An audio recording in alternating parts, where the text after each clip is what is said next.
अस्सलामुअलैकुम दोस्तों, मैं मोहम्मद इमरान और आप देख रहे हैं अदबी तालीमात। दोस्तों, आखिर क्यों भड़की बांग्लादेश के अंदर हिंसा? शेख हसीना की वो कौन सी गलती थी जिसकी वजह से शेख हसीना की सरकार का तख्ता पलट हो गया? दरअसल ये सारी लड़ाई सरकारी नौकरियों में आरक्षण को लेकर है। हजारों छात्र सड़कों पर उतरकर विरोध प्रदर्शन कर रहे हैं। इनके विरोध का असर बांग्लादेश में इतना हुआ कि देखते ही देखते पूरे बांग्लादेश के छात्रों ने सड़कों पर उतरकर अपनी ही सरकार के खिलाफ मोर्चा खोल दिया। ये विरोध इतना ज़्यादा आक्रामक हो गया कि शेख हसीना को इस्तीफा देना पड़ा और अपनी जान बचाकर इंडिया की शरण में आना पड़ा। बांग्लादेश की सेना भी छात्रों के साथ खड़ी हो गई और सेना प्रमुख बकर-उज़-ज़मान ने बांग्लादेश की कमान अपने हाथ में ले ली। बांग्लादेश में जो भी कुछ हुआ है, इसकी शुरुआत कुछ हफ्तों पहले ही हो चुकी थी।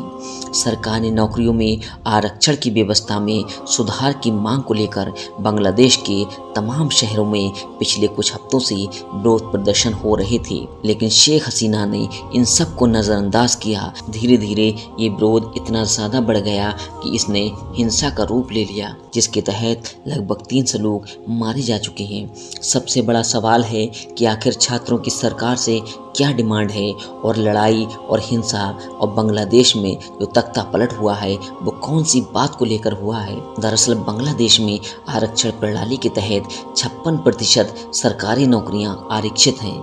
इनमें 30% आरक्षण साल 1971 के मुक्ति संग्राम के स्वतंत्रता सेनानियों के वंशजों के लिए रिजर्व है। मतलब जिन लोगों ने देश की आज़ादी के लिए अपनी जान दी थी, उनकी औलादों को 30% आरक्षण सरकारी नौकरियों में मिलता है और 10% आरक्षण पिछड़े प्रशासनिक जिलों के लिए और 10% महिलाओं के लिए रिजर्व है। इसके अलावा 5% आरक्षण अल्पसंख्यक समूह के लिए और 1% दिव्यांग लोगों के लिए रिजर्व है। तो इस तरह 56% हो जाता है।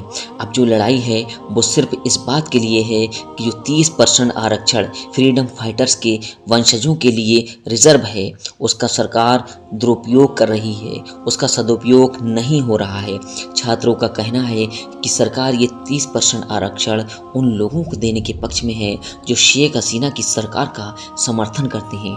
स्टूडेंट्स का कहना है मेरिट के आधार पर नौकरियां नहीं दी जा रही हैं, और उधर सेना भी छात्रों के समर्थन में आ गई। सेना प्रमुख बकर-उज़-ज़मान ने स्पष्ट बयान देते हुए कहा है कि सेना हमेशा लोगों के साथ खड़ी है। इस तरह से शेख हसीना को पीएम पद से इस्तीफा देना पड़ा। एक प्रेस कॉन्फ्रेंस को संबोधित करते हुए बांग्लादेश के सेना प्रमुख ने कहा कि पीएम हसीना ने इस्तीफा दे दिया है।